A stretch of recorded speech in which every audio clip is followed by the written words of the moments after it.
Support for Juneau Afternoon comes from Heritage Coffee Roasting Company, providing Juneau with locally roasted coffee for over 40 years, with cafes and drive-through locations throughout Juneau. More at heritagecoffee.com.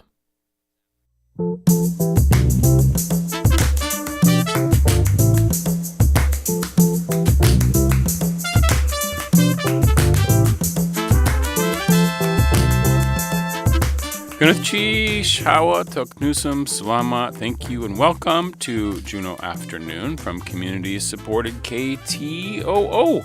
I'm Boston Christopher. You may also join us via our live stream on KTOO's YouTube and Facebook pages. Today, we have previews of the upcoming Juneau Audubon Talk, Fins, Furs, and Feathers of the Amazon and the Galapagos, and of this Friday's Fireside Chat, Our Ancient Past, Submerged Archaeology in Southeast Alaska. But first, we are going to deep dive into acoustic turbulence. It's a bold fusion of music, dance, visual art, and poetry that celebrates the poetic journey of the bumblebee and the soul that it symbolizes. With original music, poetry, and choreography, this performance follows a spirit's transformative path from challenge and uncertainty to truth, peace, and unity with the divine. It will play 2 shows only on Saturday, February 21st, and Sunday, February 22nd at the Thunder Mountain School Auditorium. Joining me now in the studio is Haley Duran. Gunachchi Shwasiiti. Haley, how are you today? Very good. Thank you. Thanks for having me. And then we also have... Who do we have here, Haley? We also have Anouk Otzi, and she is here to talk a little bit about herself, but she is our Queen Bumblebee in the production. The Queen Bumblebee. Well, Anouk Otzi, Gunachchi for being. How are you today? Thank you for having me. I'm great. Thank you. Yeah, welcome. All right, so let's take a step back, though. We're going to have some others joining us as well. Yes. Todd Hunt will be here and a few others to deep dive a little bit more into this project. But Haley, this is a project that was born out of your brain. So tell me about the sort of inciting action, or where did this idea come for you? How did this begin?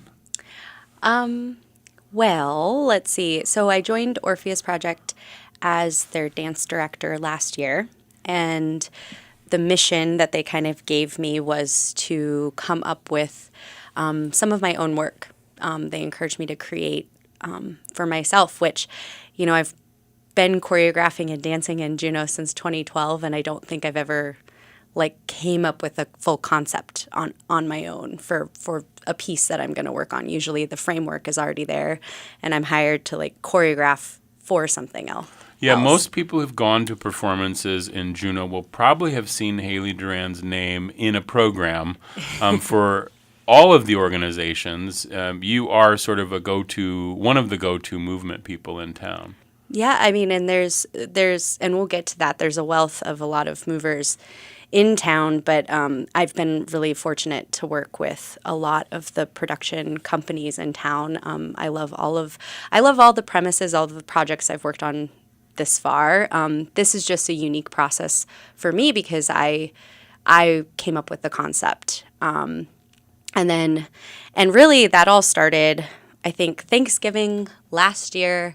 I was talking to our friend Raylyn, who is apiary, and I fell in love with her passion that she had for her bees. And she was telling me all about what it was like to have bees and take care of bees. And I thought, I just knew right then. I was like, that's what the next thing is going to be about. I just didn't know what specifically. And then as I kind of started noodling on it and doing research, I, discovered more and more about just our native species, the bumblebee, and fell deeply in love with that animal. And then even though I was researching what the bumblebee is, who the bumblebee is, what they do for us, I was still looking for something that really tied it for me emotionally, what would inspire me to actually move about the bumblebee physically. And I found that finally when I was researching ancient Egyptian mythology, and they believed that bees represented the journey of the soul. And that really spoke to me. This last year, my grandmother is in her last chapter of life. We're helping her die gracefully. And to me, that premise really spoke to me because I was like, that's what I'm going to do. I'm going to use my grandmother as kind of my muse. She is my queen bumblebee. I'll look at her full life in a reflection now that we're at the final chapter of her life. And then it gave me somewhere to put all of that reflection about her, especially as I'm reflecting on the journey of the soul. So I'm using the 6 stages of the queen bumblebee life cycle, but it really was a way for me to really reflect about the journey of someone's soul and our last and final chapter of our lives. That's amazing. Now this, I mentioned in the intro that it's got some music, it's got some poetry, choreography. So when you begin with something like this as a concept, I love that you got inspired by a friend and then that sort of led you down this path and that sort of initial impulse. How do you then structure that? Did you structure it in a way? Did you write some things down as like, this is what I envision, and then you started working with all the collaborators? Or how did that process for you work solo into collaboration? Yeah, I basically wrote just a really detailed narrative of what I was thinking. It follows the 6 stages, so at least I had the framework just from nature that I was going to follow. But then as I did my research, I wove in all sorts of different theologies and mythologies that have referenced the bumblebee. I kind of used, those are there for us, for our assistance in reflection. And so it was really helpful. There's a pas de deux when the queen bumblebee is mating with her drone. And a pas de deux is like a duet between two partners in dance. And so our queen bumblebee dances with the drone in mating. And that entire sequence was inspired by Kamadeva from Hinduism. And it's the journey of the potency of love. And there's like 5 arrows. He's kind of like the Cupid in that theology, and it goes through all these different feelings and ways to reflect on love, and then ultimately the sting of love. It hurts to love something because it is inevitable that you lose the thing that you love so much. And so all of that was really inspiring, and it just deepens the reflection. And so I just put down into words through each of those 6 cycles anything I was using to like fuel my own inspiration and my own stimulus to get myself to move and to think about movement. And I just made sure that I really, really articulated that in the document. And then once I kind of had the full scope of all those 6, all my reflections of the full 6 stages, then I distributed that to the composers, the 3 composers, and I distributed that to the poet. And then they took that work and composed and wrote based off of that narrative. I see. Remind me what the 6 stages are. So we have a little bit of a prologue, so it's kind of the big beginning, what's in the beginning. And from there, it goes into the bee kind of in the larva state, growing, hatching, eating their way out of their little wax pot that they're birthed into. And then from there, they go into mating is actually the first thing that the queen bumblebee does. So there's the mating phase. And then after she mates, she goes into her solitary phase. And diapause, she gets ready, she eats a bunch, and then she goes into hibernation.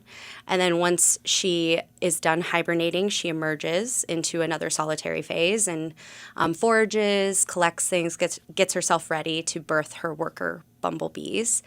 She builds all her little wax pots, and then she enters what's called the eusocial phase, where she has all these little worker bees that then hatch out. Everyone's working, foraging, pollinating. And And then after that phase, she then goes into the Jean phase where she births her next generation of queens, and then she dies. That's fascinating. Yeah. And so the movement part of it, and joining us now, W. Todd Hunt, Gunnith Chishwasi Todd, how are you? Yeah, great. Thanks for having me. Yeah. So we are talking about Acoustic Turbulence, which is going to be Orpheus Project's next performance. It's on February 21st. That's a Saturday, and then Sunday, February 22nd. You can go to orpheusproject.org for more information and get all the details and all the long list of names. There's a lot of people involved in this. Haley sort of is the creator, originator of the idea, and then collaborated with all these fine folks. One of them being Anouk, who is playing the Queen Bee. Yes. So tell me a little bit about your involvement in this, Anouk. I know you grew up here, but now you...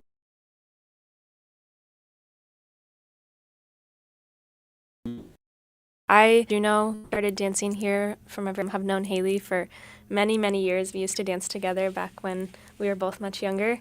And I've kind of made my way around different places in the lower 48, most recently Seattle, and worked with Orpheus Project probably almost 4 or 5 years ago now, but have been missing just the vibrancy in the community of creating and performing in Juneau. So kind of aptly timed, reached out to Haley a number of months ago to see if there was anything going on, and lo and behold, there was.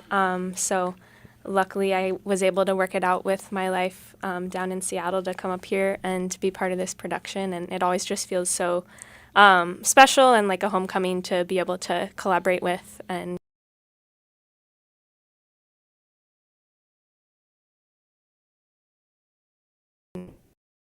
a person. So always looking back home. Well, welcome. Look at something like this. Did you get a copy of her original sort of outline so you understood what the 6 stages were?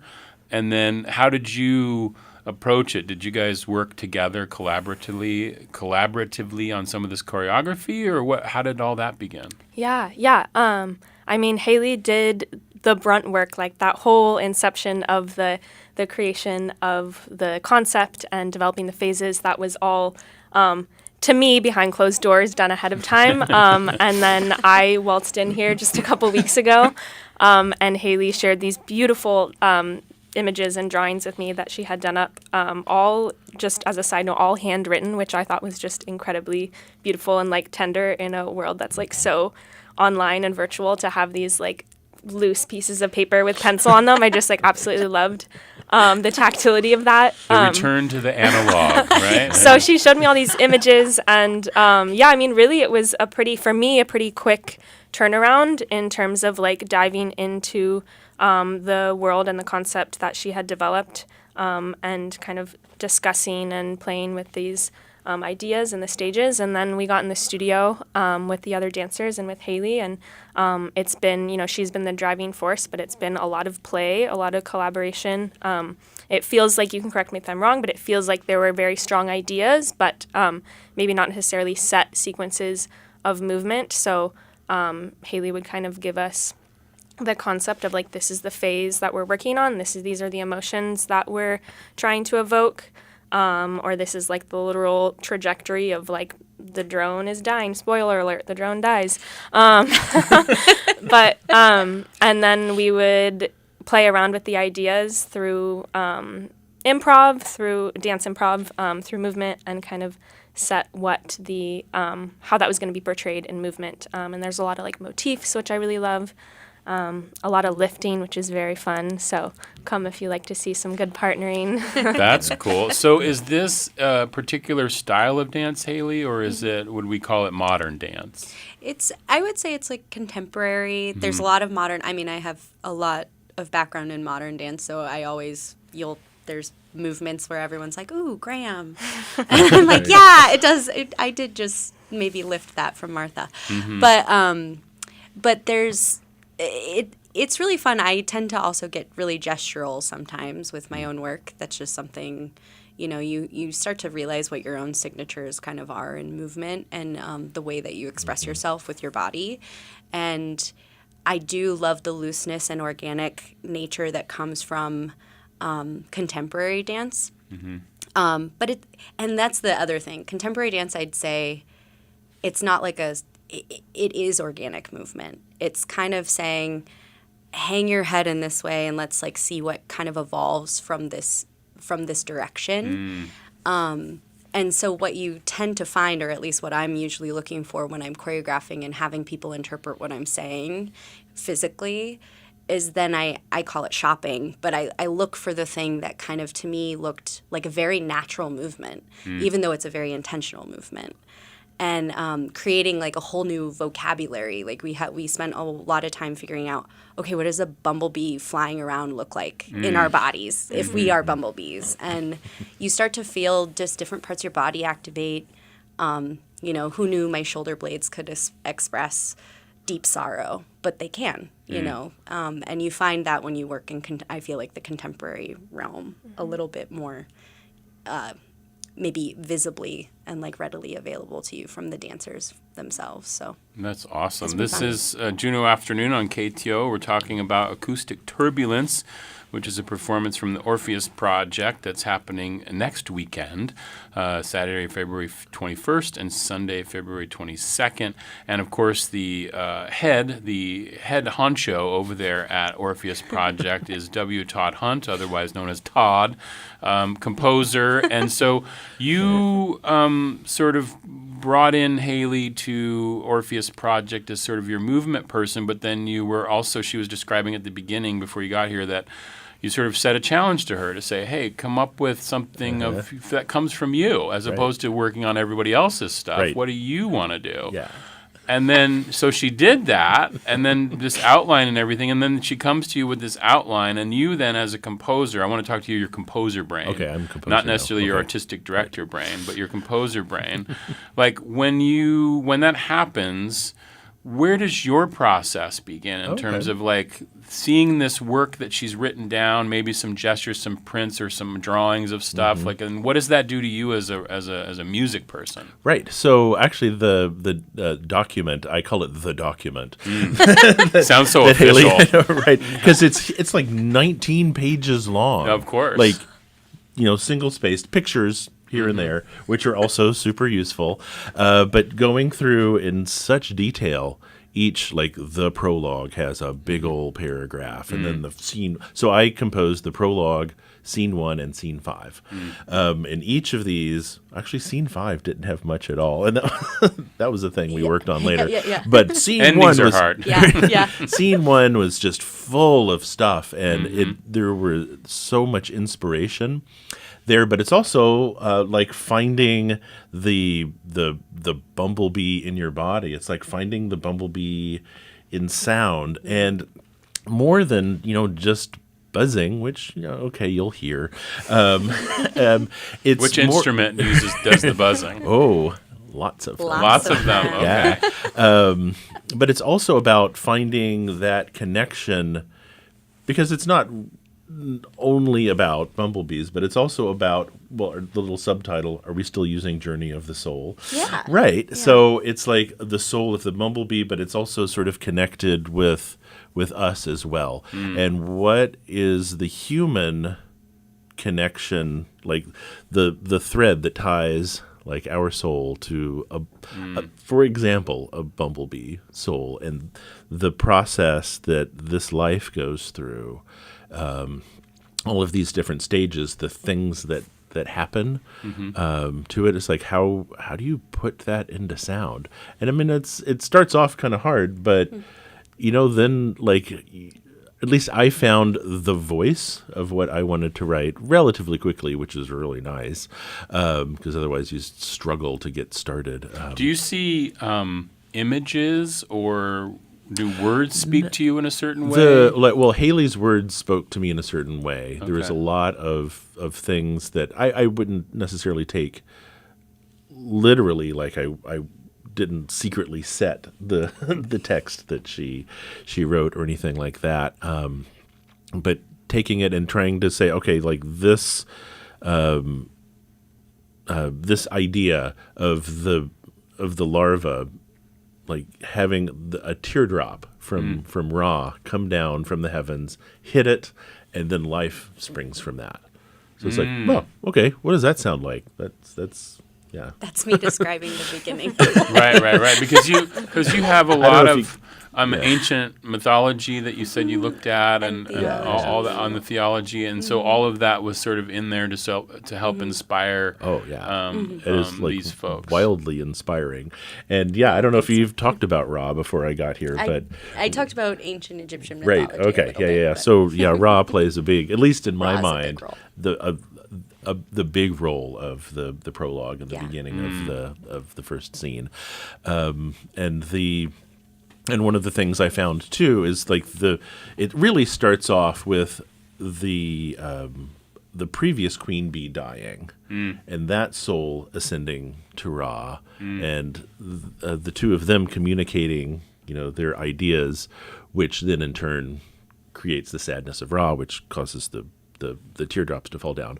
But when the soul of the bumblebee was singing to Ra, it's like this is the simple little melody that I was then able to take through the rest of everything that I wrote. And so these nice little things happen. So then, when Todd and the other composers who were part of this, do you want to shout out their names real quick? Oh yeah, so Alina Levi Yeah. and Spencer Edgars. Okay. So when you hear them creating some of that music, then does that sort of circle back to you and kind of give you more inspiration or kind of change what you were thinking to do movement-wise? Oh, totally. It's the dancer and the drum. It's like that. The articulation was maybe just the initial instinct or the feeling that I was, like the impulse within me that didn't have an outlet. And then the musicians created music, and then finally my body can move. And so that's how I felt when I was listening to it. I was like finally inspired to really move my body. Like I knew the instinct was there, gave them the narrative, and then But boom. right, because you And knew I the could hear- framework. Even though you knew the framework, I knew the you framework. didn't know exactly didn't what know. it sounds like. Right. And I think Yeah. what's interesting is the three of us composers, all are writing in pretty different styles, but I think they go together and complement each other really nicely. And it won't sound, I don't think, like too, like, wow, now we're in a huge shift to a very But it different is nice thing. to have three different voices Yeah. musically come Yeah. through there. We're going to take a really quick break. This is Juneau Afternoon from KTO. We'll be back in just a second here to talk a little bit more about acoustic turbulence. Support for Juneau Afternoon comes from Tongass Federal Credit Union, a member-owned financial cooperative offering checking and savings accounts, loans, and digital financial services. In Juneau at 8585 Old Dairy Road in the K Plaza and at tongassfcu.com. Federally insured by NCUA.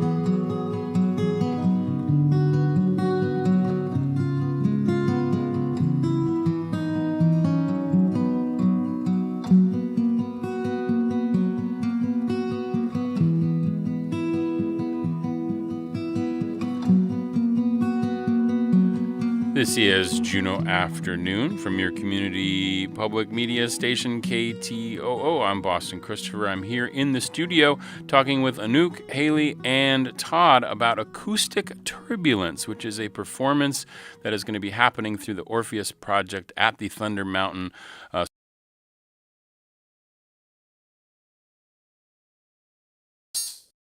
second.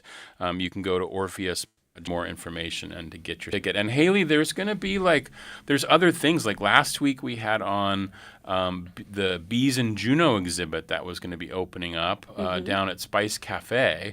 And that's all part of this too, right? And then you're going to have it's kind of like there's different elements to this whole thing. What else is going to be happening beyond the performance? So it includes the performance, but on Saturday, the Saturday show, on Saturday the 21st, is dinner and a show. So we're partnering with Red Spruce Eatery and Forbidden Peak.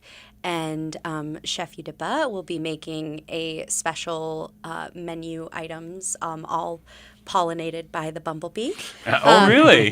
Yeah, That's I kind mean, of fun. it's kind of really wide open. Is it pretty wide open? Because Okay. bees pollinate everything. It's pretty easy to.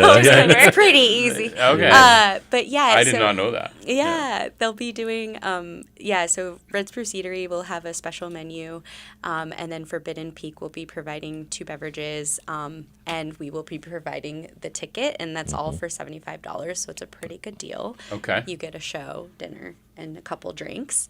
And so, yeah, that's just kind of to celebrate. I think it's fun to celebrate with people, with groups that also very much so benefit from our very humble little bumblebees.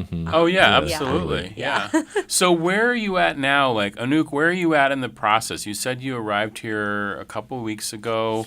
You guys have about, 10 or another week and a half or so to go. Yeah. Is it like, because I'm just so curious as a dancer, like, you learn these moves and then you want to get them in your body, right? So that they become sort of second nature. And when does that happen for you? Does it happen after repetition or what? Yeah, that's the goal. It's a quick turnaround, this process. I mean, it's so interesting. I knew in a sense what had gone on before we started rehearsing, but to hear, kind of the long extended process of this creation. But our actual dance process is very condensed. I've been here 2 weeks, less than 2 weeks. I guess 2 weeks from today, and so we've had rehearsals, and we'll have another 10-ish days of rehearsal, less than that. So it's been a lot of generation. We have a whole show to set movement to. So the majority of the time in the studio has been generating movement and creating the spaces, creating the shapes, the motifs, and then repeating it as much as we can so we can get it down. But it's really just kind of up to us within the studio, the dancers and Haley, to try to remember what we did yesterday so we can repeat it and then do it again. So we take a lot of videos, and Lots of videos. it's been super fun. We're still definitely in the generation phase, but there's something to say about like kind of having a timeline and having to make decisions quickly. And sometimes I find that makes things more interesting because you don't get to overthink it, which I like to do. And I think a lot of artists, we like to overthink if we're given the time. Yeah, for sure. Haley, did you spend a lot of time like in the studio by yourself, like coming up with some of the moves, or were you? How did that process go before the dancers came? A lot of it I see in my mind's eye. Like, I know what I want something to kind of look like, or what I think. And I think that might just be from experience. I work on a lot of tight turnarounds with choreography, so I trust my subconscious. I trust my brain to just noodle on something, and then I'm able to kind of walk into a room and just be really present, and that is actually the most important tool I have, is just my presence in the space.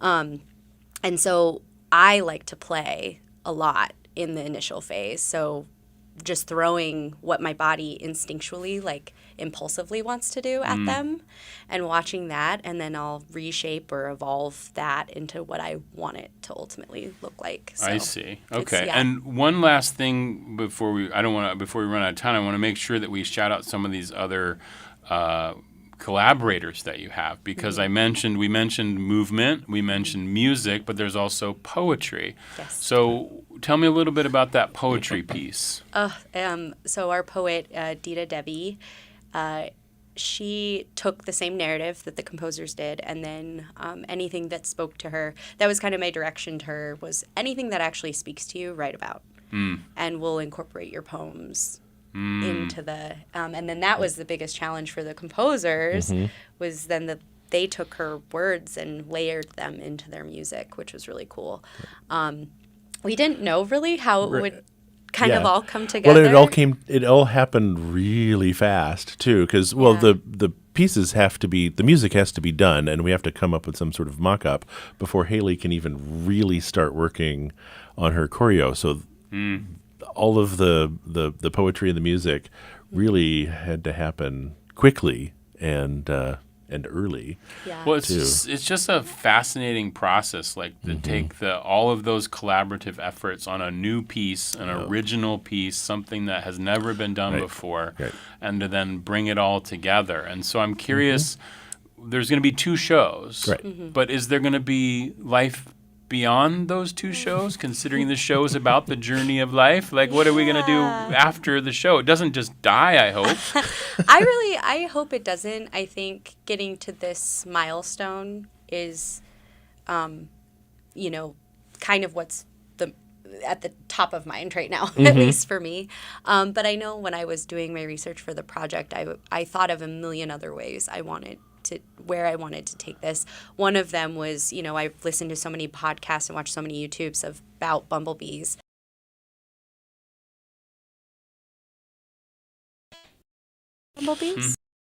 And I was like, this is maybe a way to help a much different way instead of just regurgitating the life cycle of the bumblebee and the importance. It's about so much more than that.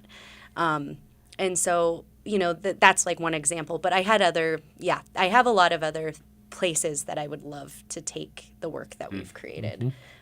But iteration 1 first. Right. Milestone Yeah, 1 first. I know. That's what we got to get through this You got to coming get weekend. iteration 1 happening. Nuke, Haley, and Todd from the Orpheus Project. It's called Acoustic Turbulence. It's a brand new piece with so many collaborators here in Juneau. We didn't mention Greg Mitchell, who's doing projections. And you're going to have projections. we're going to have projections and, of course, lighting design as well from Mike Inwood. Oh, wow. So all these folks who've come into town, and then all the people who are in town, Spencer Edgars, composer, local, Alina Levi, local composer, of course, Todd Hunt, local composer, Haley Duran, local choreographer, Dita Devi, local, and then, of course, sharing with people who've been here before, like Anouk, who've come back to be Queen Bumblebee. Yes. That's so the cool. dancers. And Right. all of the And all the dancers, dancers. yeah. So go to orpheusproject.org to find out more information, see the whole list of activities that are surrounding this. Go see the Bees in Juneau exhibit, all those wonderful things, and it's going to be a really exciting piece. Yes. Gwyneth Cheesh for being here and Yeah. telling us about it. Yeah. Thanks, Boston. Thank you. Thanks, Really Boston. appreciate it. This is Juneau Afternoon on KTOO. Support from Hanson Gress, seeking curious people who like technology, network engineering, and customer support.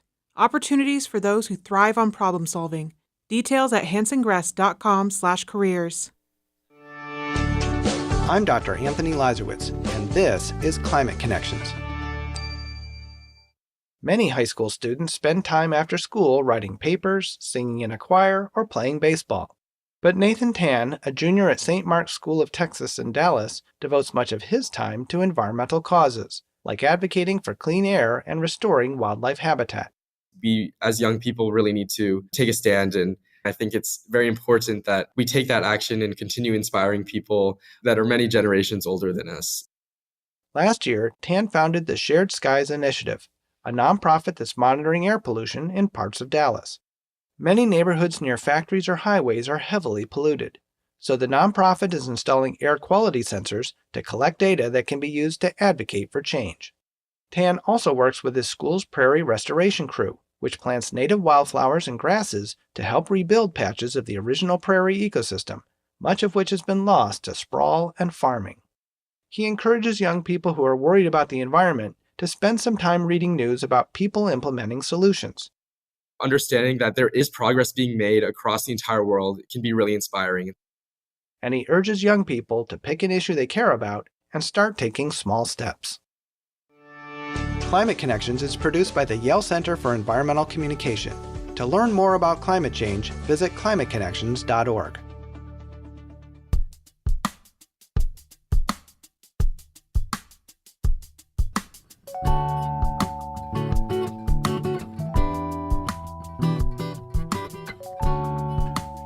You are listening to community-supported Juneau Afternoon on KTOO at 104.3 Juneau, 91.7 Juneau Auk Bay, and online at ktoo.org. You can also join us on our live stream on KTOO's YouTube and Facebook pages. I'm Boston Christopher. Underwater archaeologist Kelly Monteleone joins me now in studio. Kelly is next up in the Fireside Lecture Series from the Forest Service. Her talk, Our Ancient Past, Submerged Archaeology in Southeast Alaska, is this Friday, February 13th at 7 p.m. at the Mendenhall Visitor Center. And she will be detailing her work with the side scan sonar to explore the Southeast Alaska seabed. Gunath Haigudi, thank you so much, Kelly. It's a pleasure to meet you. Gunath, thank you for having me. Okay, so I have so many questions.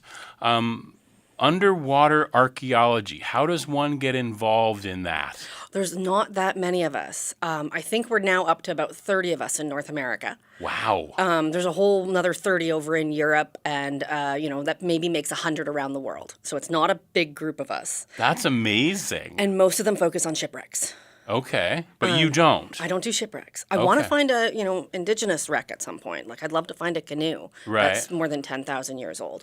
But that's the only wreck I really am that interested in. Okay. So around this time last year, the Fireside Chat was actually a friend of mine, Jenya, talking about the Star of Bengal. Okay, I remember that. Yep. Yeah, so there's a lot of shipwreck archaeology out there. Mm-hmm. But my focus is on submerged landscapes. So these are places that people have lived in the past that the sea level has now risen over. Oh, I see. Okay. Yeah, so these are like normal archaeology, just like we do on land, but right now that area is underwater. But that means that the locations can have really high preservation. Things have never been disturbed by people. They still get disturbed by the environment. Yeah. But our chances at treasure hunters and things like that are a lot lower. How did the water overlay what was under there before? Oh, it's really fun. It's a multifaceted thing, but we're talking about the glacial maximum when sea levels were globally 120 meters lower. Okay. So that was because the ice was trapped in glaciers on the continents in the northern hemisphere. But then the weight of the glacier being right there, literally here in Juneau, was pressing the land down, and that caused a bulge of land out on the outside where the glaciers were. So past the glaciers, what we call refugia, which is kind of getting questioned right now. We got areas still, I think. Okay. But the idea being that land would have been pushed up even further, so that now that land that was exposed out on the continental shelf 17,000 years ago is now 160 to 170 meters below modern levels. Oh, wow. And that's where the, end of the LGM sea level is. Okay. It's way out there off Prince of Wales Island, off Sitka. But that's not the same sea level for somewhere like Juneau or Ketchikan.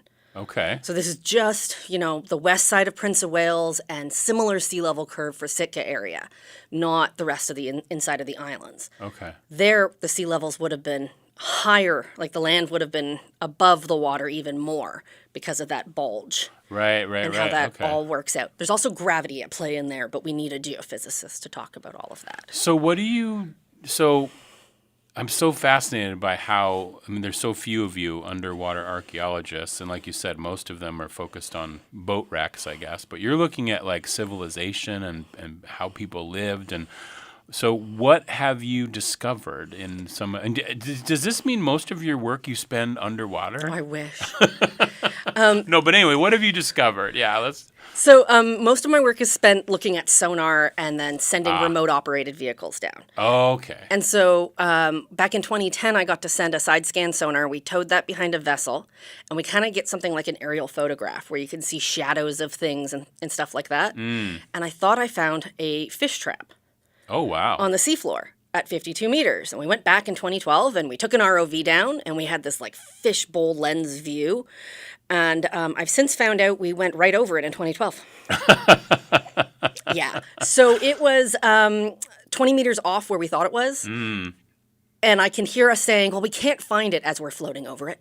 And then we cut to record to DVD because this is that long ago that we still weren't recording on digital devices yet. So we had to stop recording, and I can't actually see the fish trap at that time. We didn't think we were there. Went back with new funding in 2022 and used it as a drift dive with the ROV and let the ROV drift over to it and found it on 3 or 4 dives easily every What time. is an ROV? Remote operated vehicle. Okay, so nobody's in it. No. These are only like the size. They're little like tiny things. Little bigger than a basketball. Okay, and the side scan sonar is another device that can get sent down there, and sonar is just sound, right? So you're getting the sound waves bouncing off and trying to look for like shadows and image. Is that how you're finding Yes, exactly. stuff? It's Okay. like, so shadows showing you like raised things have a shadow behind them because it's sending out a signal and receiving the response back. And so it can see things. It also sees density changes. So when people live somewhere, they actually like increase the density of that location for sediments. And so we see sediment density changes too. So I'm also looking for shell middens and things like that under there. And I think I might have some of those, but I haven't gotten back out to check any of those yet. So when you discover this stuff, then what do you do with that data and that information? What is your end goal to find out? Well, the main thing is just telling people about it. Okay, yeah. We're working on publications still. Okay. Because as I said, we only just reconfirmed it in 2022 and it was Right. part of a larger project. But the main thing was I did like a lecture tour after that. I see. And so I Okay. lectured around a lot of different places. But one of the things was I was working with Sealaska Heritage Institute, even though I wasn't working at Sealaska Heritage Institute at the time. And the Council of Traditional Scholars helped develop a name for the location. So this site was recorded in the Alaska State Office of History and Archaeology database, and it's a preserved location. So it's protected to some extent. And we had From a name. us, not from the environment. The environment. No, I'm sorry. And if you do go to the Sealaska Heritage Institute YouTube page and search for Fish Weir, you will find a short little video we put together of me driving an ROV on there. And I'll show a bit of that on Friday, too. Okay, yeah, that's really cool. I mean, obviously, the idea that it exists and also knowing that people were living there, and it kind of maybe says something about the past a little bit, right? Well, yeah, and this is the oldest confirmed fish trap or weir in the world. Wow. Down in Haida Gwaii, one of my colleagues did similar things, and in 2014 found one on sonar also. But nobody's gone down and confirmed it with an ROV or divers yet. So Okay. that one would be a little over 14 or about 14,000 years ago. Holy moly. Yeah, there's people been on this coast for a long time. That's amazing. Okay, so this talk on Friday, Our Ancient Past, Submerged Archaeology in Southeast Alaska. It's going to be Friday, February 13th, 7 p.m. It's part of the Fireside Lecture Series from the Forest Service. It's going to be out at the Mendenhall Visitor Center. What are we going to be talking about? I know some of the stuff we just talked about, but what are the things you're going to be bringing up on Friday? So the new thing that I'm finally getting present for the first time on Friday is the results of this submerged cave project. We took a couple sediment cores from the Ladrone Islands. We were looking for caves and rock overhangs, places people would have lived when the sea levels were lower. And I have a sediment core that we dated back about 12,000 years ago. Wow. So we're getting there where we could have had terrestrial. And I had a lady doing pollen analysis from UAF, Nancy Bigelow, and Vera Pospaloff from the University of Minnesota, who analyzed dinoflagellate cysts. And we put it all together, and we've actually like reconstructed what the environment would have been like in that location going back 12,000 years now. That's amazing. That is amazing. So you're going to be presenting some of that on Friday. Yes. So this is the new piece to the puzzle to help us hone in on where to look to identify more archaeology, more evidence of humans past. Because the goal is to try to see if we can get before the last glacial maximum as they keep finding potential sites that are going back almost 25,000 years. Whoa. So yeah, there's sites in the lower 48 and then on the north slope of Alaska that are pushing, 25 to 30,000 years now, and all of them are still being debated within the archaeological circle. This is science.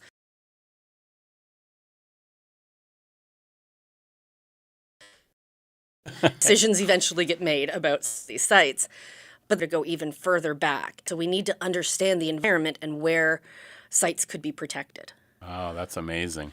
And so where can people, beyond Friday, I know that are the Fireside Talks, do you know if they're archived? Do they film them? They were being live streamed on Facebook and left there, but I don't know where that's at in the new setup. In the new way. Okay. So if you may or may not get to see it if you can't make it on Friday. But if you can't make it on Friday, where could people follow some of this information? Because this is really fascinating. Like, Sealaska Heritage Institute's media department is really good at publicizing what I'm doing. okay. But I gave, with my collaborator on the cave project, Christoph Richmond, we co-presented for SHI in the fall of 2024. Mm-hmm.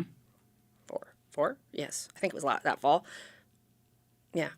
And that's recorded on SHI's YouTube page. Okay, yeah. SHI's YouTube page is a lot of info, right? Yes, Yeah. and we also produced a short video for that project, which is also on that website. I think that's the one I watched. That's the one I shared with you, Yeah, I okay, think. you shared that with me. It's really easy. It's like 6 minutes. I'll link to it on the webpage for this episode on the podcast so people can find that and look at it. It's really cool. And is that machine that's in there, that's the remote operated vehicle? No, that's Sunfish. It's an autonomous underwater vehicle that was exploring caves for us. Autonomous underwater vehicle. Yeah, they can tell it to go do things, and it goes off on its own and will come home even.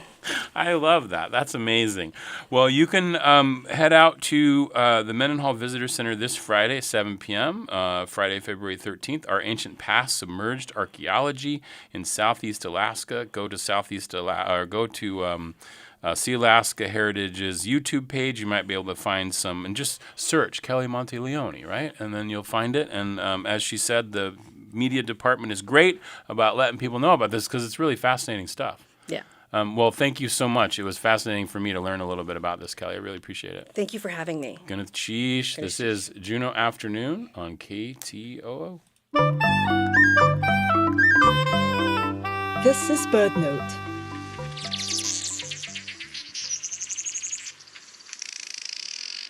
For some birds, having the best nest is a key part of attracting a mate. Males of many weaverbird species construct a series of intricately woven nests with which to lure a prospective partner. If a female is dissatisfied with it, though, she doesn't just move on. She tears the nest apart, as if to show her disdain.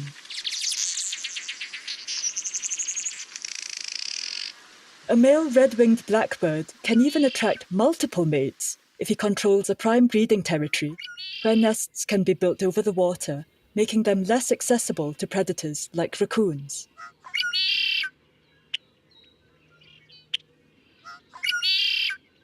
Adelie penguins construct their nests on mounds of stones, which help guard against flooding, and partners often exchange stone gifts during the course of construction. Unfortunately, stones can be in short supply, which leads to skirmishes within the nesting colony, as stones are stolen and fiercely guarded. No stone, one might say, left unturned.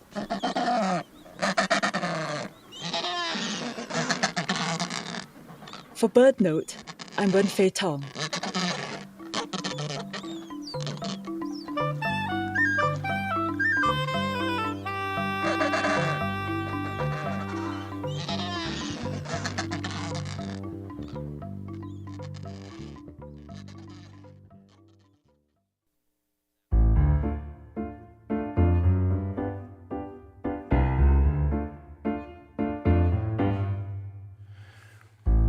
You're listening to Juneau Afternoon from Studio 2K at KTOO, dedicated to Carolyn Hobbs Peterson. I'm your host, Boston Christopher.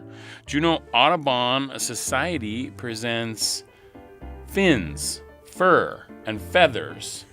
I like alliteration. Fins, Furs, and Feathers of the Amazon and the Galapagos by Kari Monagle and Kim Kiefer. That's Thursday, February 12th. That's tomorrow at 6:30 p.m. out at the UAS Egan Lecture Hall, room 112. Of course, it's free and open to the public. I am joined now in studio by Kari Monagle, Gwyneth Cheesh, Wasiti. Kari, how are you? Good, how are you? Excellent. And Kim Kiefer, nice to see you again, Nice to see Wasiti. you, Boston. Excellent. And Brenda Wright, of course, from the Juneau Audubon Society, here to back us up and make sure we have all the details correct. How are I you, migrate this way a lot. Brenda? You do indeed. Well, Gwyneth Cheesh, Yayadi, thank you so much. It's a pleasure to have you all here. So, Where do we begin? Fins, fur, and feathers of the Amazon and Galapagos. Where did this idea come from? You guys are friends and partners in crime here. Who Sisters. started? Sisters. Who started this madness? Kim did. There's a pointing a finger Yes. over at Kim. So tell us where this idea germinate, Kim. Well, actually, it germinated from the fact that I was having my 65th birthday and Kari was going into her 60th year, and it's like we need to go do something together to celebrate. And we decided, we looked at a variety of things and places we wanted to go, and we landed on the Galapagos and then going over into the jungle. Oh, wow. Yeah. So when did this trip happen? 2 years ago. January of 24. Okay, that's amazing. And what did you discover? Had you ever been there? Either of you been there before? No. No. So, and why did that place call to you? What was it about it? The birds. The birds, well, you had talked about the Galapagos, and I actually taught biology for decades at JDHS. Okay. So, but that was never really on my radar. It's like, okay, yeah, I know there's giant tortoises and there's Darwin's finches and stuff, but I never really thought about it. And so Kim was like, let's go to the Galapagos. And then we were thinking about going to Easter Island as kind of a tag on. But that would be iconic. It would be neat, but I wanted more wildlife. And so we're right there. Let's go to the Amazon. So wow. Okay. that's kind of what put it all together. It was a quick trip. It was 11 days. Well, with travel time, I think we spent 5 days in the Galapagos, 4 days in the Amazon, and then 2 days each way travel. So. Okay, so just from my own personal knowledge, were the turtles as big as? Yeah. Was it just? Are they just like they're to see them huge. I mean, pictures and video is one thing, but to see them in person, Yeah. what's that like? Oh, they're huge. So just to give you an idea how big they are, Kari was able to climb into the shell and the tortoise. The giant tortoises. She climbed into, they've got one in the visitor area. She was able to climb into it, and still there was room around her. Wow. Yeah. So They- They they're come big. about 3 feet high, Yeah. the back of their carapace. wow, that's So, giant. so they hang out where the cattle are. So when the farmers there, they have to build their fences to keep the cattle in, but they're required to have the fence level up 3 or 4 feet so that the tortoises can go underneath and have free movement everywhere and don't get caught in the fences, but the cattle will stay in. Okay, so now I know you saw the turtles and the Galapagos, but do you see other things there too, right? What else do you yeah. see there? All sorts of for it. stuff. It was amazing. You know, for somebody that was kind of like, oh yeah, this will be all right. It was an incredible trip. So, in the Galapagos, one of the cool things, I think the first day we're looking down from our small boat, only 16 passengers, and hammerhead shark.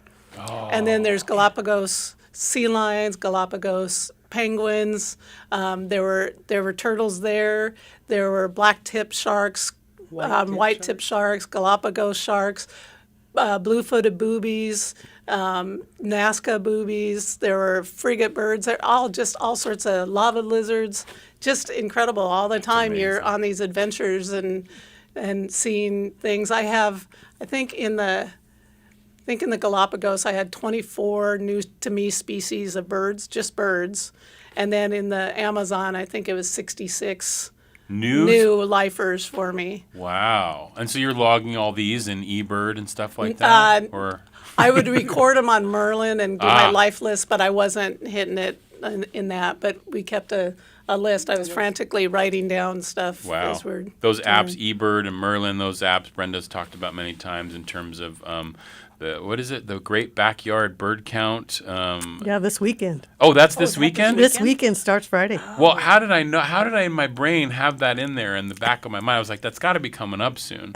So we'll get to that in just a second, Brenda. So I'm imagining that your talk tomorrow, this is going to be tomorrow night. It's at the UAS Egan Lecture Hall, room 112. I'm talking with Kari Monagle and Kim Kiefer. They're doing a talk called Fins, Furs, and Feathers of the Amazon and the Galapagos, presented by the Juneau Audubon Society. You're going to are we going to see tons of pictures and stuff? Pictures, some video. Video, Yeah, okay. between the two of us, we probably had I mean, I know we had thousands of pictures, so we could go a lot longer, but It'll be an hour, right? Or Yeah. Well, it'll probably be about Max- 45 minutes or 45, so of and then it's- yeah. photos and then questions. And then some questions Yeah. and stuff like Question that. and Okay. answer. That is really cool. That's going to be a lot of fun. Now, Brenda, this is part of the sort of winter lecture series that you all do. That's correct. How many more do we have? There's one in March, and it's at the planetarium. Okay, there'll be one in March at the planetarium. And of course, just